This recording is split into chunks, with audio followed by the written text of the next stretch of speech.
રાયસંગઢના બે જીગરજાન મિત્રોએ યમદૂત બનીને આવેલી કારે ભરખી લીધા હતા. સમગ્ર વાત કરવામાં આવે તો રાયસંગઢના પાટિયા નજીક કાર અને બાઇક વચ્ચે ગમખ્વાર અકસ્માત સર્જાયો હતો. આ અકસ્માતમાં બે જીગરજાન મિત્રો કાળનો કોળિયો બન્યા હતા. વધુ વિગત મળતી માહિતી મુજબ ધંધુકા ધોલેરા રોડ ઉપર રાયસંગઢના પાટિયા પાસે ગમખ્વાર અકસ્માતની ઘટના સામે આવી છે, જેમાં બાઇક ચાલક બે વ્યક્તિના ઘટના સ્થળે જ મોત નીપજ્યા છે. ધંધુકા રેફરલ હોસ્પિટલ ખાતે ખસેડવામાં આવ્યા હતા. અત્રે ઉલ્લેખનીય છે કે બાઇક સવાર રાયસંગઢના વતની છે, જેઓ તેના મિત્ર રવિને ઉમરગઢના પાટિયેથી રાયસંગઢ ઘરે આવી રહ્યા હતા. તે સમયે કાર ચાલક પૂરપાટ ઝડપે ગફલતભરી રીતે વેગ આપી રહેલ કારના ચાલકે બાઇકને ટક્કર મારી દેતા ભયભીત અકસ્માત સર્જાયો હતો.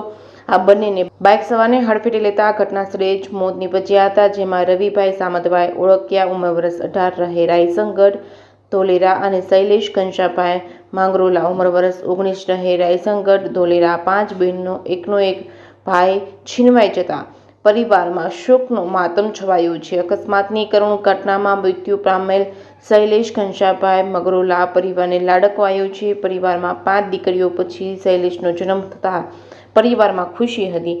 5 બહેનનો સૌથી લાડકલો ભાઈ અકસ્માતની ઘટનામાં કાળનો કોળિયો બનતા પરિવારમાં હૈયાફાટ, રુદન અને આક્રોશ છવાયું હતું. બહેનો હવે તેને ક્યાં હાથે રાખડી બાંધશે તેવું કહી ભાંગી પડી હતી. તેમજ ઘટનાની જાણ થતાં જ પોલીસ ટીમ ઘટનાસ્થળે દોડી આવી હતી અને આગળની કાર્યવાહી હાથ ધરી હતી. જેકેએસ ન્યૂઝ ગુજરાતી સાથે મહેશ ઉતેરિયા, સુરેન્દ્રનગર.